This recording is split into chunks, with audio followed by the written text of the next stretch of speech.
A cronologia da história humana está sendo constantemente reescrita devido a evidências encontradas sob nossos pés. Embora muitas vezes assumamos que a história do nosso passado é fidedigna, a arqueologia continua nos lançando fragmentos que não se encaixam no quadro geral.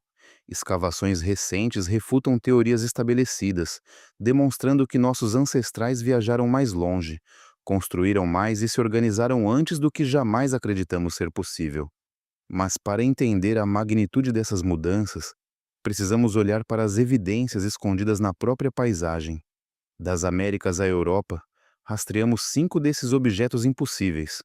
Começaremos pelas areias brancas do Novo México, onde pegadas fantasmas aparecem apenas durante a chuva, provando que os humanos estiveram no continente americano milhares de anos antes de aparecerem nos livros didáticos. Em seguida, nos transportaremos para a Turquia, para uma área chamada Bon Kuklu Tarla, que reescreve as origens da religião e do assentamento. Atravessaremos para a ilha de Malta para estarmos diante de templos tão maciços que as lendas locais dizem ter sido construídos por gigantes. Depois, iremos para a Inglaterra para mostrar uma vasta cidade de madeira, escondida a apenas algumas milhas de Stonehenge. E, finalmente, revelaremos um brutal campo de batalha da Idade do Bronze na Alemanha, onde um exército perdido travou uma guerra que a história esqueceu completamente. Se isso soa interessante, acomode-se confortavelmente. Permita que o mundo moderno desapareça por um momento e junte-se a nós, enquanto removemos as camadas dos registros oficiais para encontrar capítulos esquecidos, que simplesmente não se encaixam na história. A bacia do rio Tularosa, no Novo México, é um lugar enganoso para um observador casual. Parece um deserto estéril de dunas de gesso de um branco ofuscante que se estendem até as montanhas de San Andrés. Parece estranho e vazio, como uma paisagem de outro planeta onde a vida luta para existir. Mas, há 20 mil anos, não havia deserto aqui. Neste local encontrava-se um enorme corpo de água conhecido como Lago Otero. Era uma área pantanosa exuberante, repleta de vida, onde vinham beber água mamutes colombianos, preguiças terrestres gigantes e lobos ferozes. E agora sabemos que entre esses monstros rondava um predador que não deveria estar lá. Durante décadas, as areias brancas guardaram um segredo, do qual sussurravam guardas do parque e moradores locais. Mas poucos cientistas levaram isso a sério. Eles as chamaram de pegadas fantasmas.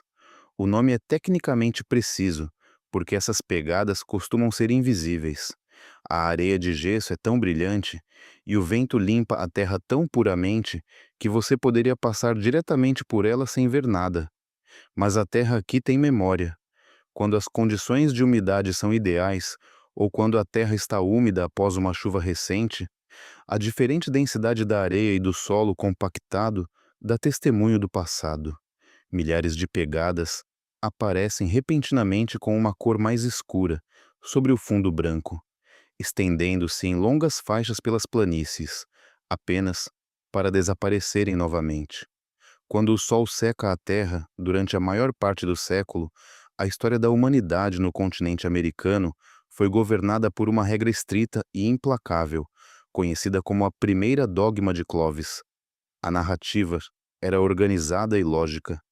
Os arqueólogos acreditavam que durante a última era glacial, maciças camadas de gelo bloqueavam a entrada na América do Norte.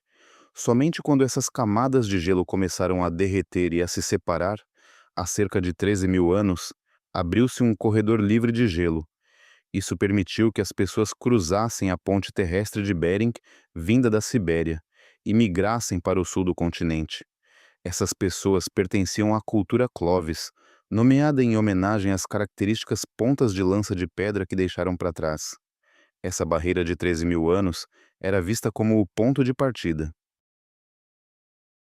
Se você encontrasse um sítio que parecesse mais antigo, presumia-se que seus dados não estavam corretos.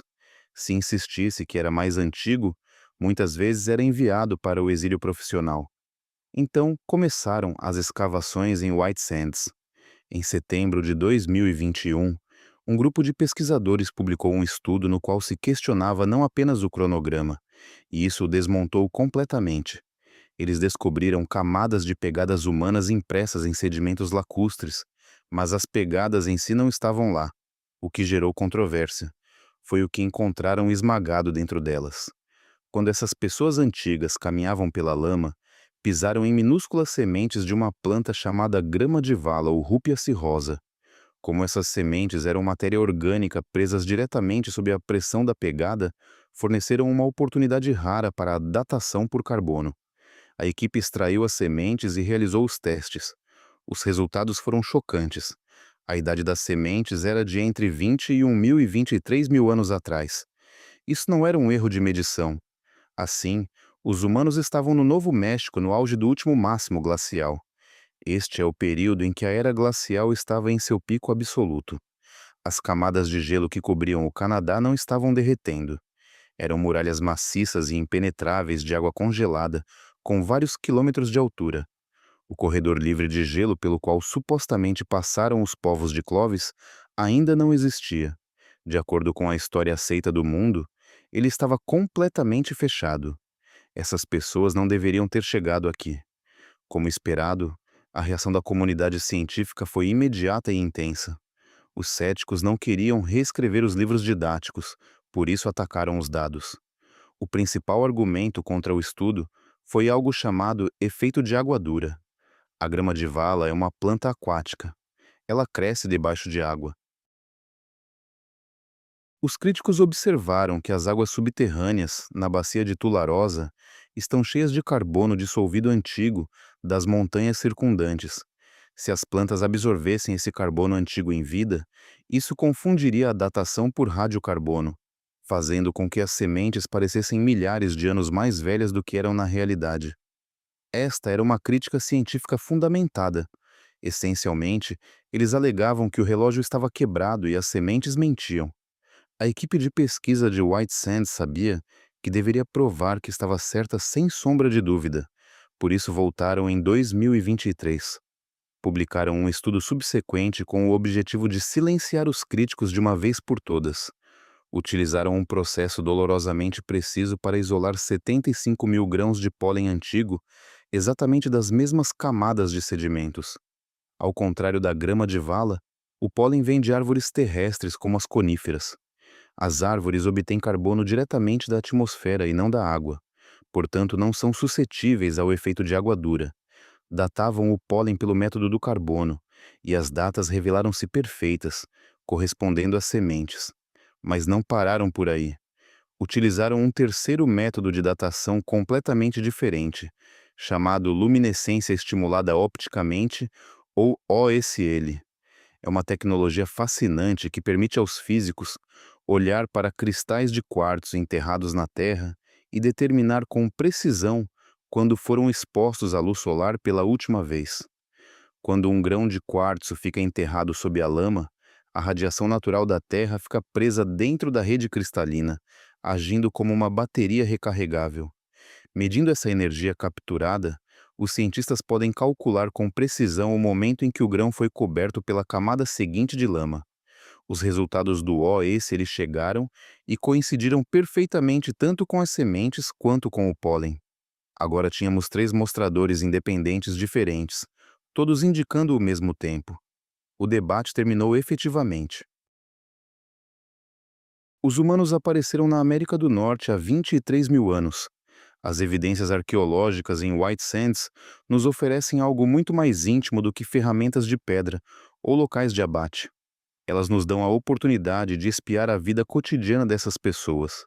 A preservação é tão detalhada que analistas podem determinar a altura, o peso e a velocidade de caminhada das pessoas. Uma trilha específica conta uma história que parece incrivelmente moderna. Nela, se vê um único conjunto de pequenas pegadas, provavelmente pertencentes a uma adolescente ou mulher jovem. Ela caminha rápido, a uma velocidade de cerca de 1,7 metros por segundo. Sabemos que ela carregava um peso grande, porque suas pegadas são mais profundas de um lado. Mas conforme o caminho continua, as pegadas mudam. O peso desaparece, e ao lado dela aparece um segundo conjunto de pegadas minúsculas, do tamanho do pé de uma criança pequena. Ela carregava um bebê. Ela pousou a criança por um momento, talvez para ajustar a pegada ou descansar, e depois pegou o bebê novamente nos braços e continuou seu caminho. As pegadas também mostram que essas pessoas não estavam sozinhas. Compartilhavam esta paisagem com megafauna, que poderia matá-las em um instante. Em uma sessão incrível, vemos pegadas maciças de uma preguiça terrestre gigante em forma de rins. Esses animais eram do tamanho de elefantes modernos. As pegadas da preguiça mostram que o animal se move normalmente até encontrar o cheiro dos humanos. De repente, as pegadas da preguiça mudam. O animal fica sobre as patas traseiras, vira-se em uma postura defensiva, provavelmente reagindo à presença humana. Dentro das pegadas da preguiça, encontramos pegadas humanas, provando que os humanos pisaram na trilha da preguiça antes mesmo que a lama tivesse tempo de secar. Isso prova que interagiam em tempo real. Durante décadas, acreditamos que os humanos chegaram e exterminaram rapidamente esses animais em uma guerra relâmpago. Mas as evidências de White Sands sugerem algo diferente. Sugerem que coexistimos com esses monstros por milhares de anos em uma dança perigosa de sobrevivência. As implicações desta descoberta reescrevem o mapa da migração humana. Se os humanos viviam profundamente nas áreas internas da América há 23 mil anos, não poderiam ter passado pelo gelo. A única outra opção é a costa. Esta evidência sopra vida nova na teoria da rodovia de algas, que sugere que os primeiros americanos foram exploradores marítimos. Provavelmente navegaram em seus barcos ao longo da costa do Pacífico, seguindo as ricas florestas de algas que forneciam um suprimento constante de frutos do mar. Moveram-se para o sul, ao longo da costa não congelada, muito antes da abertura da rota interna.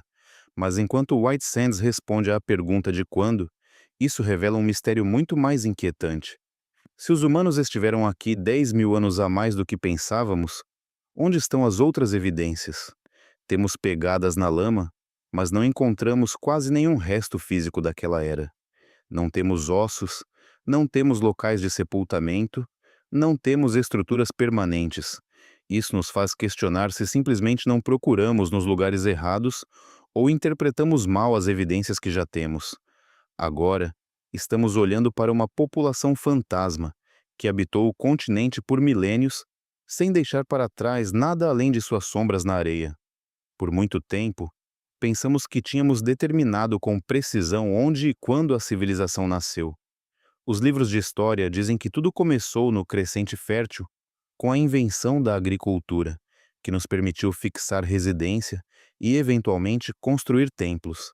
Então, na década de 1990, foi descoberto Göbekli Tepe. Este lugar abalou o mundo porque nos mostrou templos megalíticos maciços, construídos por caçadores-coletores muito antes de se supor a existência da agricultura. Mas exatamente no momento em que reconhecemos Göbekli Tepe como o mais antigo de seu tipo, uma nova descoberta na província de Mardin, no sudeste da Turquia, desafiou tudo o que pensávamos saber.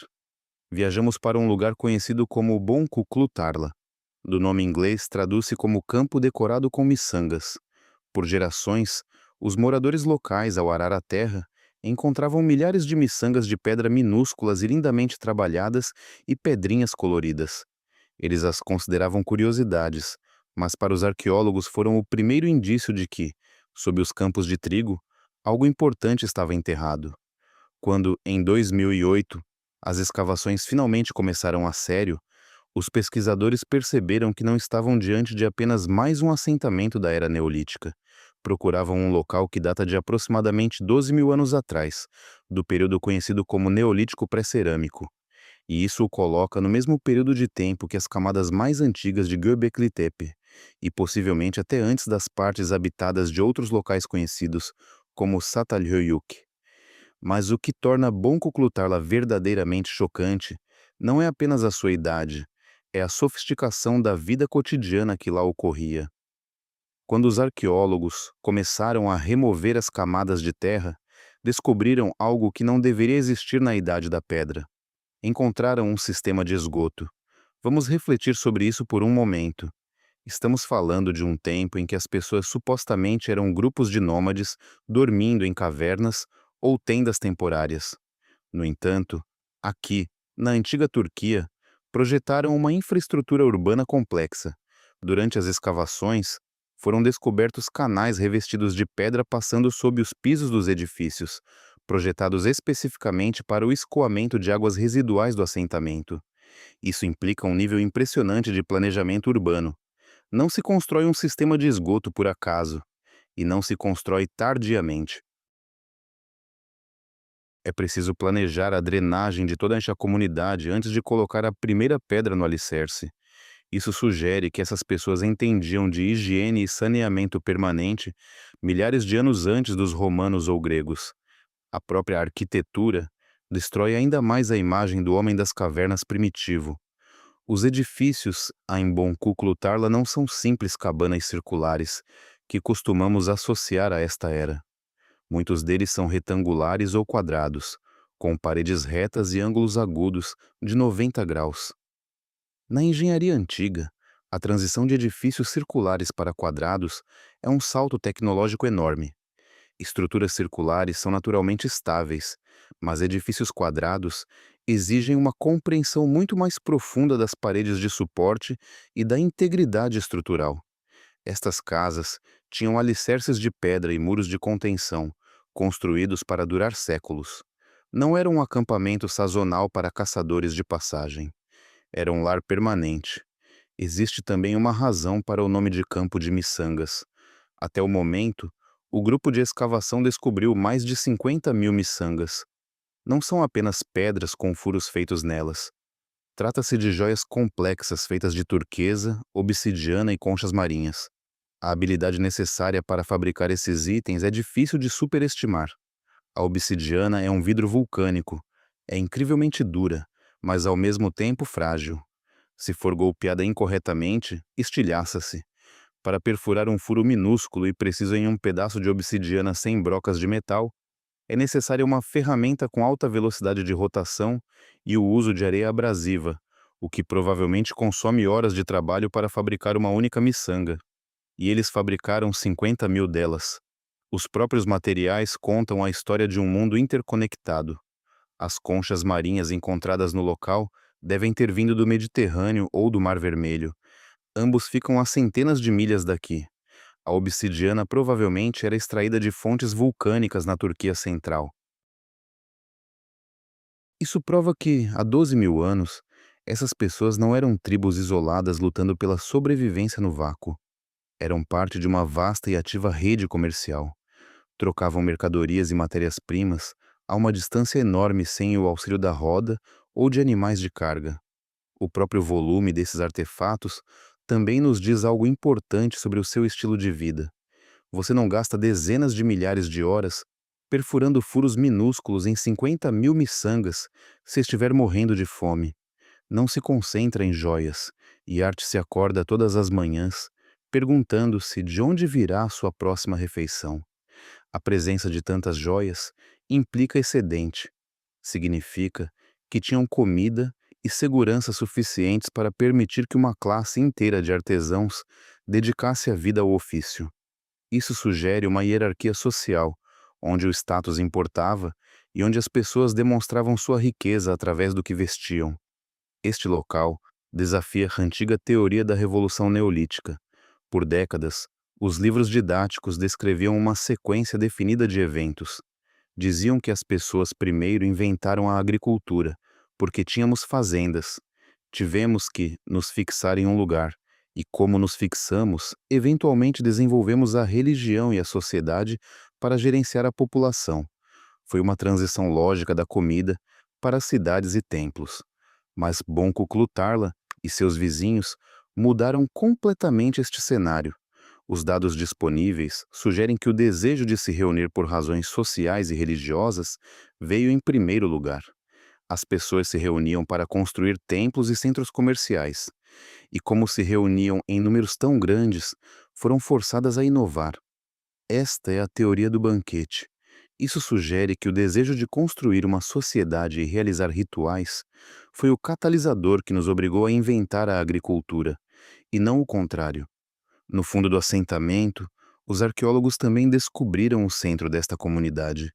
Encontraram edifícios públicos que são surpreendentemente semelhantes a templos.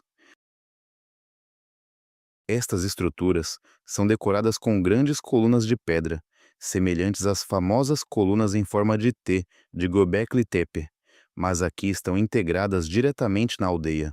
Não era um santuário remoto em uma colina que se visita uma vez por ano. Era um lugar onde o sagrado e o doméstico viviam lado a lado. Vemos evidências do que parece ser um culto ao crânio, onde os mortos eram guardados sob os pisos das casas, mantendo a presença física dos ancestrais na vida dos vivos. Isso pinta o quadro de uma sociedade que era profundamente ritualística e espiritualmente complexa. E aqui está a parte mais emocionante. Avançamos apenas 5% nas escavações desses sítios na região. Apenas arranhamos a superfície do monte cada vez que os arqueólogos cavam alguns pés a mais. Eles empurram a linha do tempo mais alguns séculos para trás. Se há 12 mil anos eles tinham esgotos, arquitetura quadrada e redes comerciais globais, o que eles tinham há 15 mil anos? Presumimos que estamos olhando para o início da história. Mas e se, na verdade, estivermos olhando para os restos de algo ainda mais antigo? Quão longe o relógio realmente retrocede? Das planícies poeirentas da Turquia, nos transportamos para uma minúscula ilha no mar Mediterrâneo. Malta é um lugar com costas recortadas e águas azuis profundas, mas para os arqueólogos, é um cenário arqueológico que desafia explicações. Por essas ilhas estão espalhadas estruturas megalíticas tão grandes e complexas que, durante séculos, os moradores locais tinham apenas uma explicação para como elas chegaram lá. Acreditavam que foram construídas por gigantes. Dirigimos-nos especificamente para a Ilha Menor, Gozo, para um local que, na língua local, se chama Gantija. O nome traduz-se literalmente como Torre do Gigante. Quando você se coloca diante das ciclópeas muralhas externas, entende imediatamente por que o nome pegou.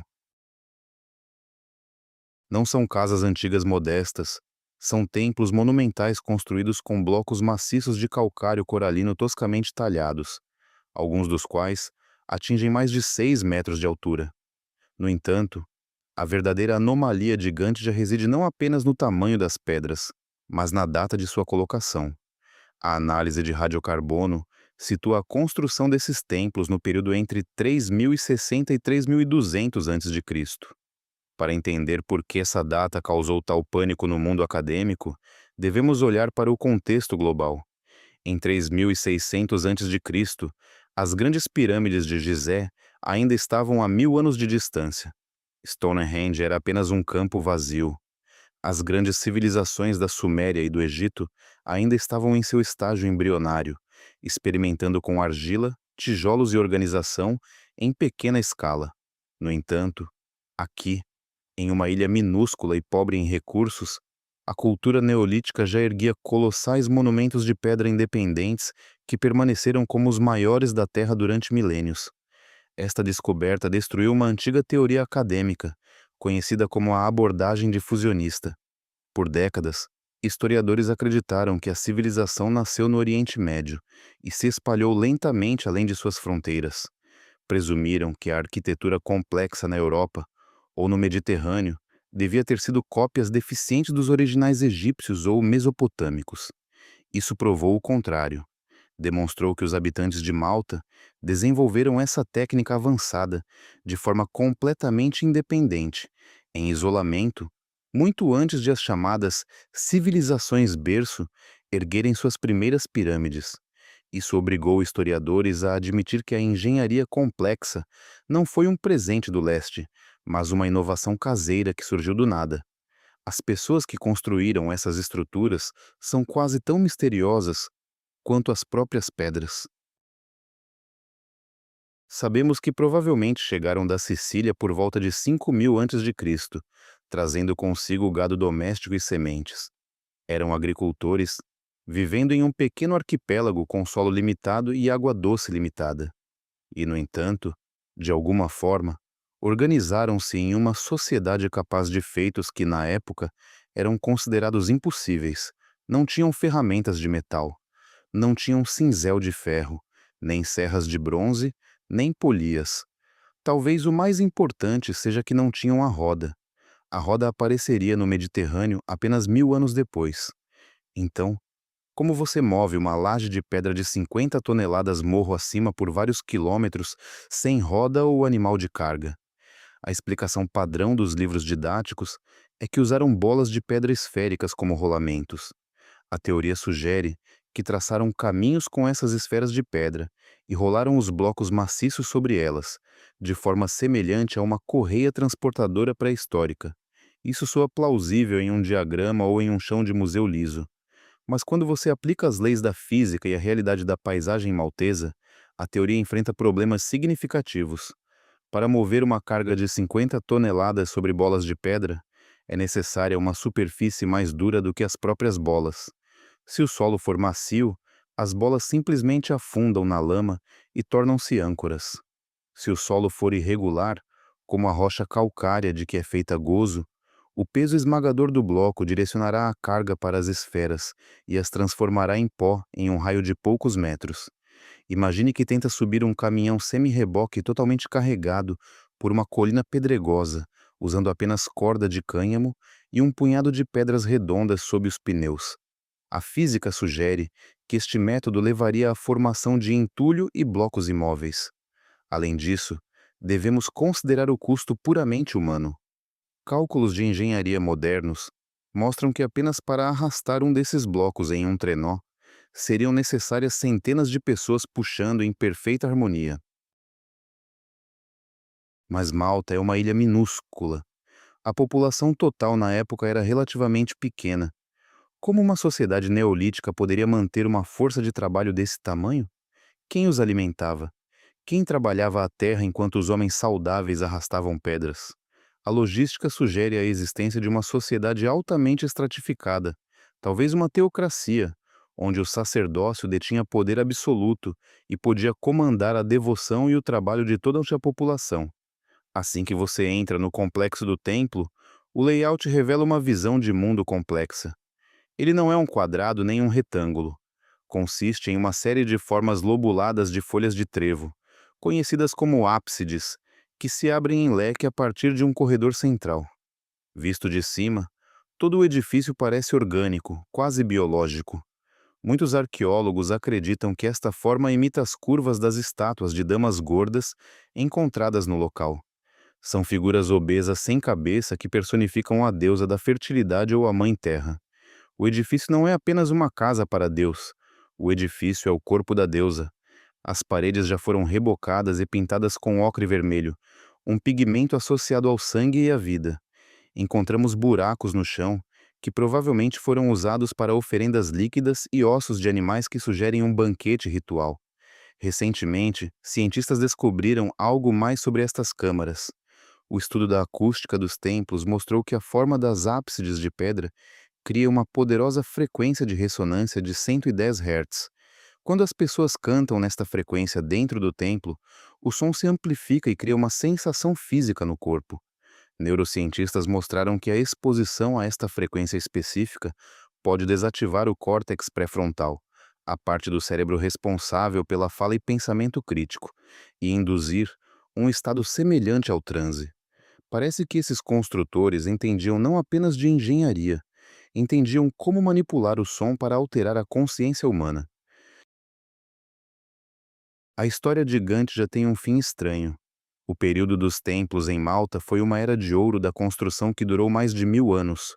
Construíram mais de 30 desses complexos maciços por toda a ilha, aproximadamente em 2350 a.C. Tudo cessou. A civilização simplesmente desapareceu dos registros arqueológicos.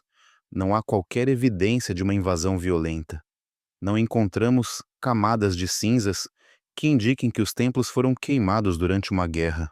Não encontramos sepultamentos em massa que deem testemunho de uma peste. As pessoas parecem simplesmente ir embora. Os canteiros de obras foram abandonados, as fogueiras foram apagadas e as estátuas permaneceram de pé em silêncio. Pesquisadores passaram décadas tentando descobrir o que aconteceu. Alguns sugerem que os construtores dos templos foram vítimas de seu próprio sucesso. Talvez tenham derrubado árvores demais para mover as pedras, o que levou à erosão do solo e ao colapso da agricultura. Outros sugerem que uma mudança climática repentina tornou a ilha inabitável. Ou talvez a sociedade tenha desmoronado em resultado de uma revolução religiosa, quando o povo se rebelou contra o sacerdócio de elite que exigiu um século de trabalho árduo para os deuses de pedra. Passaram gerações movendo montanhas de pedra apenas para abandonar toda a ilha. Hoje, Gandhi já permanece na colina como um enigma que ainda temos de resolver. Mas por mais impressionantes que sejam estas ruínas, cresce a suspeita de que vemos apenas metade da imagem. O nível do mar Mediterrâneo flutuou fortemente nos últimos 10.000 anos. Entre mergulhadores e pescadores locais, correm rumores de outras estranhas estruturas geométricas situadas no fundo do mar, onde antes ficava a linha da costa. Isso nos faz colocar outra questão. O nível do mar estava mais baixo quando chegaram os primeiros colonos? Estão os verdadeiros templos esperando sua vez sob as ondas? Todo mundo conhece Stonehenge. É a celebridade do mundo antigo, um ícone que aparece em tudo, de cartões postais a protetores de tela. Presumimos que, por ser tão famoso e por o termos estudado durante séculos, sabemos tudo o que se pode saber sobre ele. Tratamos o Círculo de Pedras como um monumento isolado, erguendo-se solitário na planície gramada de Salisbury. E, no entanto, a apenas 2 milhas daqui, completamente escondida sob a grama, está uma descoberta que muda todo o contexto da paisagem, fazendo o famoso Círculo de Pedras parecer um detalhe secundário em um mecanismo muito maior. Durante muitos anos, arqueólogos caminharam diretamente sobre esta terra sem notar nada de inusitado. Este lugar, Durrington Walls, já tinha sido reconhecido como o local de um importante assentamento neolítico, mas a verdadeira escala do que ali ocorria era invisível a olho nu. O avanço ocorreu não graças a pessoas com pás, mas graças ao projeto Paisagens Ocultas de Stonehenge, uma iniciativa de alta tecnologia na qual foram usados georradar e magnetômetro para escanear a terra sob a grama. Essencialmente, foi um raio-x de toda a zona rural. Quando os dados retornaram em 2020, os pesquisadores descobriram que olhavam para algo inexplicável. O escaneamento revelou uma série de anomalias maciças dispostas em um amplo círculo. Não eram pequenos buracos de postes ou perturbações menores. Eram poços gigantes, cada um com cerca de 10 metros de diâmetro e 5 metros de profundidade. Para colocar isso em perspectiva, você poderia dirigir uma van grande dentro de um desses poços e ela desapareceria sob o nível do solo. Embora as dimensões individuais dos poços fossem impressionantes, a disposição era a verdadeira anomalia. Esses poços foram escavados em um círculo traçado com precisão de 2 quilômetros de diâmetro. Ele cerca o assentamento de Durrington Walls e um monumento de madeira menor conhecido como Woodhenge. A escala é difícil de imaginar do solo, mas se você o visse do ar, o anel seria tão grande que dentro dele caberia toda a aldeia moderna de Durrington. E é a estrutura pré-histórica mais grande já descoberta na Grã-Bretanha, e talvez uma das maiores da Europa. Quando soou o primeiro indício da existência dessas anomalias, a reação acadêmica foi cética. Parecia impossível que algo tão enorme tivesse passado despercebido no objeto arqueológico mais estudado do planeta. Críticos e céticos rejeitaram imediatamente esses dados como características geológicas naturais, afirmando que provavelmente surgiram devido a lagoas ou sumidouros naturais, formados pela dissolução da rocha de giz ao longo dos milênios. Era uma explicação conveniente que não exigia a reescrita dos livros de história. A equipe liderada pelo professor Vincent Gaffney, no entanto, sabia que a natureza raramente trabalha em geometria perfeita. Para resolver a disputa, tiveram de sair do ponto morto. Perfuraram núcleos no preenchimento dos poços para analisar os sedimentos, e os resultados confirmaram que isso não eram acidentes geológicos. As paredes dos poços eram verticais e cortadas diretamente no giz, uma marca registrada da engenharia humana. O preenchimento continha lascas de sílex e fragmentos de ossos, provando que as pessoas realizavam atividade ativa ao seu redor quando estavam abertos. Os desenvolvimentos de engenharia necessários para a construção desta estrutura são assombrosos, especialmente se considerarmos as ferramentas disponíveis na época. Os construtores foram as mesmas pessoas que construíram Stonehenge, vivendo aproximadamente no ano 2500 a.C. Não tinham pás nem picaretas de metal. Suas principais ferramentas de trabalho eram picaretas de galhadas, feitas de galhadas descartadas de veado vermelho, e a escápula de gado bovino, que era usada como uma pá tosca. Devemos imaginar que perdas físicas este projeto teria imposto à força de trabalho. Cavar na rocha de giz dura não é o mesmo que cavar no solo. Para realizar escavações, é preciso quebrar a rocha polegada por polegada. Para a remoção de apenas um desses poços, seriam necessárias milhares de toneladas de entulho de giz. Repetir este processo 20 ou 30 vezes para completar o ciclo representa uma mobilização da força de trabalho que rivaliza com a construção do próprio círculo de pedras. Isso sugere que os habitantes da planície de Salisbury não apenas lutavam pela sobrevivência, mas eram uma sociedade altamente organizada, com um excedente de força de trabalho e uma profunda devoção fanática à sua paisagem. Esta descoberta obriga-nos a repensar o propósito de todo o território. Por muito tempo, os arqueólogos entenderam que entre Stonehenge e os muros de Durrington existia uma dualidade. Stonehenge é construído de pedra, um material durável que não apodrece e está associado aos ancestrais, à lua e aos mortos. Os muros de Durrington, pelo contrário, foram construídos de madeira. Era a terra dos vivos, um lugar de banquetes, celebrações e estruturas temporárias que se destroem. Estes dois lugares estão conectados pelo rio Avon. Acredita-se que, durante a festa do solstício de inverno, o povo se reunia nos muros de Durrington para celebrar o nascimento da vida e depois partiam rio abaixo em direção a Stonehenge para honrar a memória dos falecidos.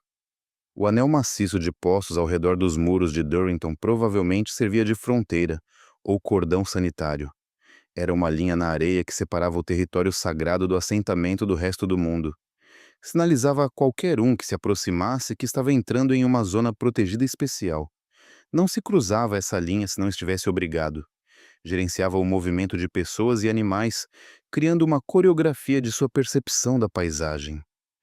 Um dos detalhes mais interessantes descobertos nas amostras de núcleos é a história dos próprios poços. A estratigrafia mostra que os poços foram escavados, permaneceram abertos por algum tempo e depois muitos deles foram cruzados ou mantidos deliberadamente. No entanto, os dados disponíveis também sugerem que a manutenção técnica cessou repentinamente. A camada de sedimentos sugere que o anel foi abandonado ou que a religião mudou, o que coincidiu com o período em que, em Stonehenge, eram erguidas as grandes pedras de Sarsen. É muito possível que a atenção da sociedade tenha se deslocado dos maciços trabalhos de terra dos vivos para os monumentos de pedra dos mortos, e também descobriram evidências de depósitos ritualísticos dentro dos poços na base de algumas fossas.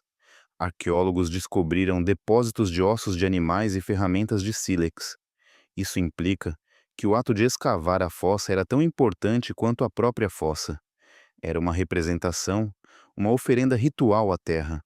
O giz extraído foi usado para a construção de um grande aterro, criando uma alta muralha branca que teria sido visível a muitas milhas de distância sobre o fundo da grama verde. Foi uma declaração de poder e território. Esta descoberta muda radicalmente o nosso entendimento da cultura dos construtores de Stonehenge. Em vez de concentrar toda a sua energia em um único ponto da paisagem, agora entendemos que Stonehenge era apenas um dos componentes de um vasto complexo religioso de escala industrial. Toda a paisagem em muitas milhas ao redor foi desenhada, processada e marcada.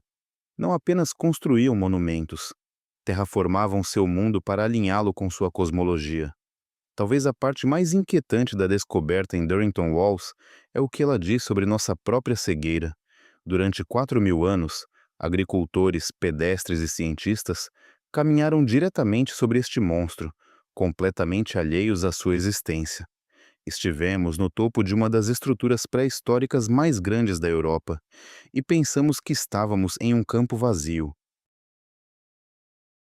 Isso serve como um lembrete humilhante de quanto ainda está escondido. Se podemos passar por alto algo tão maciço no objeto arqueológico mais estudado, escavado e cuidadosamente examinado do mundo, o que nos falta nas densas selvas do Amazonas? O que está escondido sob as areias movediças do Saara? Presumimos que mapeamos o mundo, mas a realidade é que mal tocamos a superfície. Realizamos esta jornada observando construtores, artistas e arquitetos do mundo antigo. Vimos como moveram montanhas para honrar seus deuses e como criaram paisagens para rastrear as estrelas. Mas na história humana, existe um lado muito mais sombrio, aquele que muitas vezes é silenciado na busca por templos e túmulos.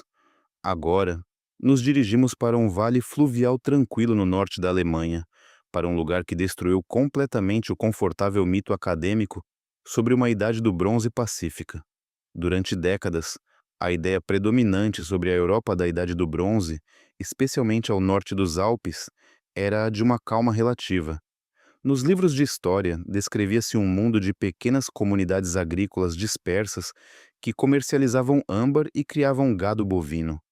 Claro que, nos sepultamentos, encontrava-se armamento, mas cientistas basicamente o rejeitavam como objetos cerimoniais ou símbolos de status, e não como ferramentas de guerra.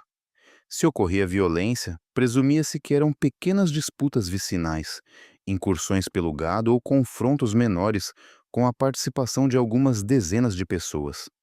A ideia de uma guerra organizada em grande escala era própria das grandes civilizações do Oriente Médio, como o Egito, os hititas ou os micênicos.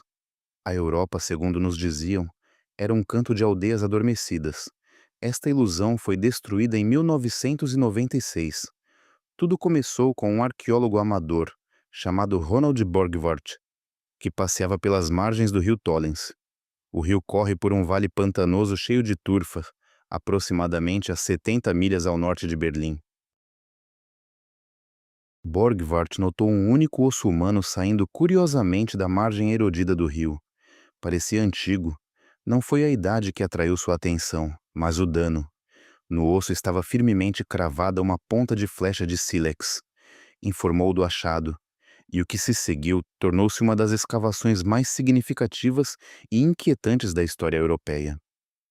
Quando mergulhadores e arqueólogos começaram a aprofundar o leito do rio e a peneirar a turfa, não encontraram alguns sepultamentos isolados.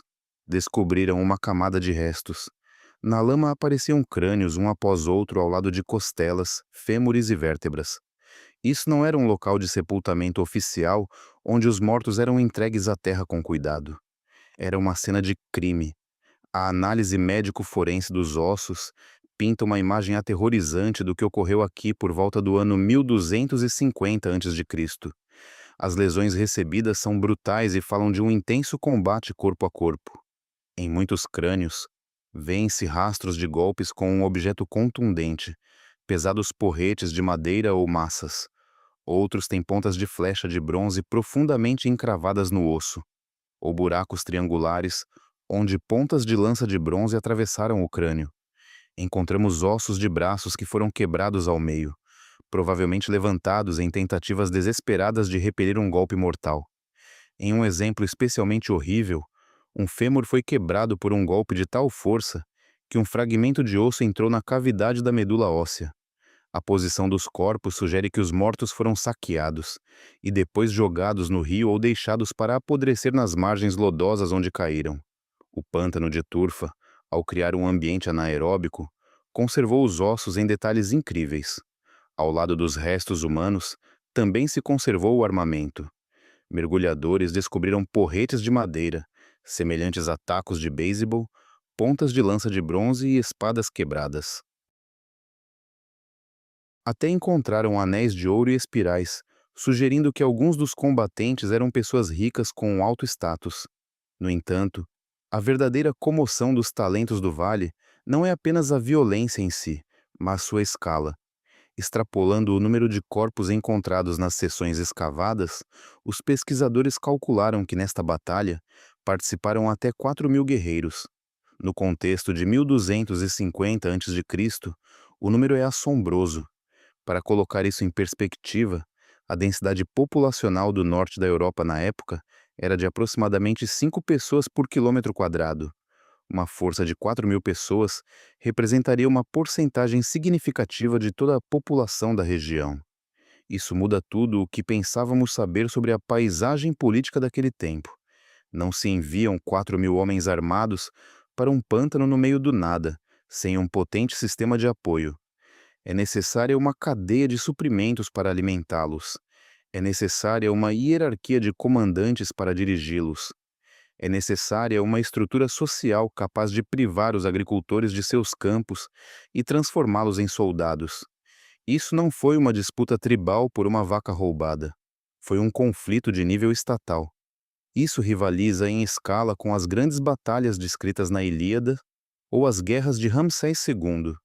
E, no entanto, isso ocorreu em um lugar onde pensávamos que não existiam grandes estados. Apenas a logística sugere que o norte da Europa estava muito mais organizado do que jamais supusemos. Para equipar um exército desse tamanho com armas de bronze, é necessária uma potente base industrial. O bronze é uma liga de cobre e estanho. O cobre provavelmente vinha dos Alpes, e o estanho de lugares tão distantes como Cornualha ou Boêmia. Isso significa que as pessoas que lutaram neste vale eram parte de uma complexa rede comercial continental. Tinham dinheiro suficiente para importar toneladas de metal e experiência para fundir nele milhares de espadas e pontas de lança. O enigma tornou-se ainda mais misterioso quando os cientistas começaram a analisar os dentes das pessoas caídas, estudando os isótopos de estrôncio, que representam assinaturas químicas absorvidas da água e da comida consumidas na infância. Puderam determinar onde nasceram esses guerreiros. Os resultados mostraram que a maior parte dos combatentes não eram residentes locais. Marcharam centenas de milhas, talvez até do sul, da Boêmia ou Baviera. Foi um conflito multinacional com a participação de forças de coalizão, ou mercenários, deslocando-se a uma distância enorme. Também devemos considerar o tempo. A data de 1250 a.C. situa esta batalha exatamente na borda do colapso da Idade do Bronze. Foi um período em que os grandes impérios do Mediterrâneo começavam a desmoronar e o mundo deslizava para o caos. Sabemos que, aproximadamente neste tempo, os palácios micênicos na Grécia foram queimados e abandonados. Sabemos que os povos do mar realizaram incursões no Egito durante um longo tempo. Pensávamos que o norte da Europa não era suscetível a estes distúrbios, mas a evidência de Tollensy sugere que a violência tinha um caráter global. O mundo tornava-se cada vez menor e as guerras cada vez maiores. Então, por que lutaram aqui, neste pântano em particular? A geografia dá a chave para a pista. O Vale de Tollensy é difícil de cruzar. É uma paisagem úmida e pantanosa que teria sido intransponível para grandes grupos de pessoas ou carros. No entanto, arqueólogos descobriram restos de uma calçada de madeira ou ponte construída através do rio, exatamente no lugar da batalha. Esta ponte era um gargalo. Provavelmente era a única travessia confiável em muitas milhas na principal rota comercial norte-sul. Talvez a famosa Rota do Âmbar que conectava o Mar Báltico com o Mediterrâneo. É fácil imaginar o cenário. Um grupo controlava a ponte e o fluxo de riquezas que ia com ela. Outro grupo, talvez um exército invasor do sul, queria apoderar-se dele. Encontraram-se na estreita calçada e nas margens adjacentes, e o resultado foi uma massacre. A batalha provavelmente começou com uma chuva de flechas de longe, seguida de um ataque brutal. A estreita ponte teria se tornado um moedor de carne, arrastando as pessoas para a lama, onde teriam sido espancadas até a morte com porretes ou se afogado. Mas, apesar de todas as evidências forenses, a parte mais aterradora do Vale de Tollensy é o silêncio dos registros históricos. Não temos testemunhos escritos sobre esta batalha. Não sabemos o nome do rei que liderava a defesa, ou do general que conduziu seu exército vindo do sul. Não sabemos o nome do reino que foi poderoso o suficiente para apresentar milhares de guerreiros. Na Grécia, a Guerra de Troia foi imortalizada na poesia. No Egito, os faraós gravavam suas vitórias nas paredes dos templos. Mas aqui, na lama da Alemanha, todo um capítulo da história foi completamente apagado. A existência desta batalha implica que no norte da Europa existia um império perdido, ou ao menos, uma poderosa confederação política. A história esqueceu isso completamente. Olhamos para os restos de uma civilização que foi organizada, rica e brutal, mas não deixou para trás nem cidades de pedra, nem palavras escritas. Se Ronald Borgward não tivesse notado aquele único osso saindo da margem do rio, ainda acreditaríamos que foi um tempo de paz. Isso obriga-nos a enfrentar a desagradável realidade do nosso passado. Acontece que os humanos, há muito tempo, eram eficientes na violência organizada. Não precisávamos de pólvora, ferro, nem exércitos permanentes para arruinar um dia agradável junto ao rio. Tudo o que precisávamos era de uma razão e a vontade para a mobilização. O Vale de Tollens serve como um sombrio memorial aos milhares de homens que morreram ali lutando por uma causa que nunca conheceremos, sob estandartes que há muito tempo apodreceram. Seu império desapareceu. Seus nomes foram apagados. A ponte pela qual lutaram desabou na turfa. Isso faz-nos refletir quando olhamos para outros vales tranquilos e campos vazios. Quantas outras grandes guerras estão escondidas na lama, tomadas erroneamente por geologia aleatória? Agora é sua vez? Gostaria de ouvir sua opinião sobre isso. Qual descoberta você acha que reescreve mais a história? Foi o descrito neste vídeo? Ou perdi algo que deva incluir no próximo vídeo? Deixe-me saber abaixo se você gostou desta imersão profunda. Por favor, considere dar um gostei e inscrever-se. Isso nos ajuda muito a continuar o trabalho deste canal. E se você ainda tem vontade de resolver mistérios, veja o vídeo em sua tela agora mesmo. Obrigado por assistir. E como sempre, seja curioso.